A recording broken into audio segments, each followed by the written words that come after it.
When set and action.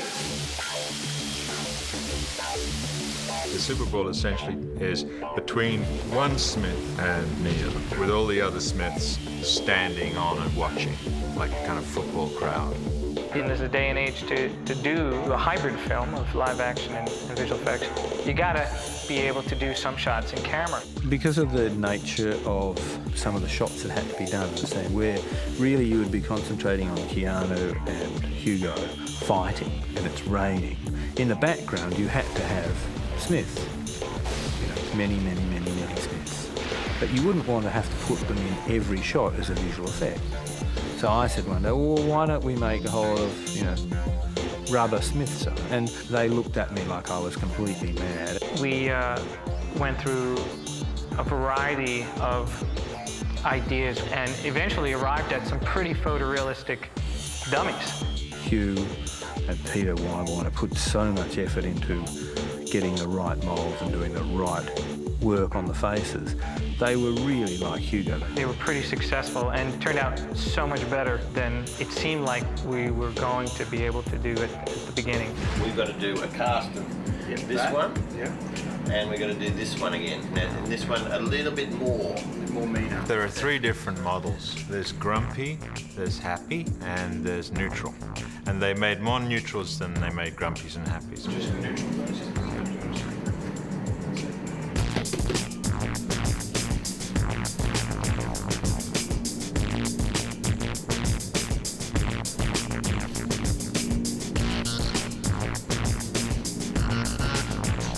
taking 3 head impressions of Hugo Weaving.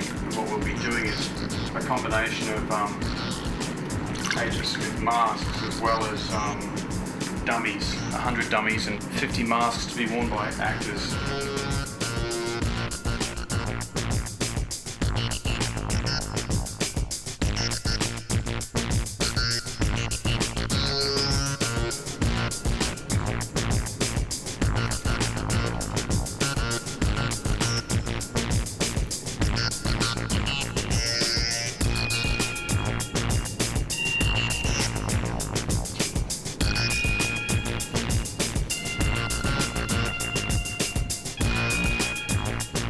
They did a number of different tryouts, a number of different materials to make the mask and to try and get the right tone. That was the original one we made.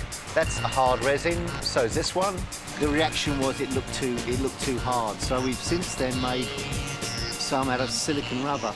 The purpose of doing a silicon skin is that when the lights are on this, the silicon skin will glow like human flesh. And the rain also sits differently in it. It just runs off, whereas on the fiberglass head, the rain just tends to sit there.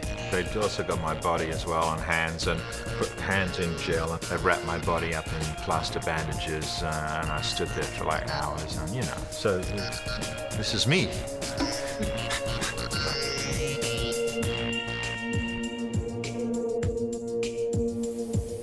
So after it's been painted, we'll send that off to the hair and makeup. We'll put a wig on it. It's been an interesting project because this scene that we're doing, I don't think has ever been done before. I don't think anything like it has been done before. We're cutting 182 wigs. We've had all the wigs handmade.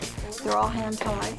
They're going to be standing in the pouring rain, which makes throws another element into what we have to think about or how we're thinking about doing these wigs. They have to endure heavy rain and they can't get messed up.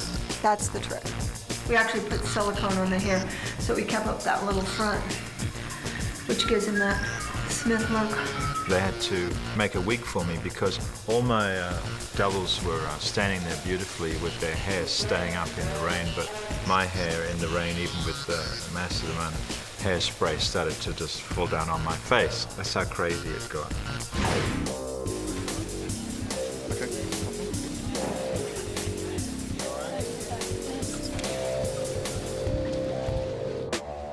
Our department have worked out an elaborate system of keeping everyone warm, keeping everyone dry. Yeah, it's a major collaboration between the art department, props department, and costume, getting everybody looking the same. 60 masks, 60 corresponding wigs. You have to multiply everything by 100. There's 100 left hands, right hands, feet, shoes, ties, tie pins, cufflinks. It's a big challenge because of the intensity of the rain all the time. It's hard to be in the rain every day for 15 hours. I seem to recall having 80 humans and 150 fiberglass dummies, which the art department made up, and they were fantastic because they were all dimensionally perfect. It was easy to deal with them. It was the 80 humans. They're all 6'2", but they're so different, and some had long torsos, some were all legs, some had extremely sloping shoulders. Larry and Andy wanted to do a tracking shot, and everybody's shoulder points had to meet. And at the moment we have a whole team of dummies. This, we'll have a row of 51, and another row of 51, and then a row of 50 or 51 extras, who will also be wearing Hugo Weaving or Agent Smith look-alike masks. And then we'll be training them on how to use the mechanism and left-right turns and nods and what have you. They all have handles in the back, which are operated by one extra. Operates 2 Hugos, turning the heads or tilting the heads and turning. This is the repair station. With the turning of the heads, there's a lot of wear and tear on the necks, and the paint tends to rub and lift a bit, so we have to repaint and seal the necks. The silicone paint that we use takes a day to fully dry before we put them back into the neck mechanism. It's awesome. I hope we wear this skin-tight wetsuit. You can't even move it, cuts the circulation off your arms because of the water. It's piling down the biggest storm you've ever seen in your life, and we're in this mask that we can't get out of all day. But it's all in good fun. They're quite disconcerting, right? Even to Hugo. The communists? No! Yeah, even Mr. Weaving himself got a bit spooked when he saw himself replicated many times. Same. Everyone is the same. Hugo's been very good. He's been very happy to have his head moulded, and I think he loves looking at all these guys. You love me?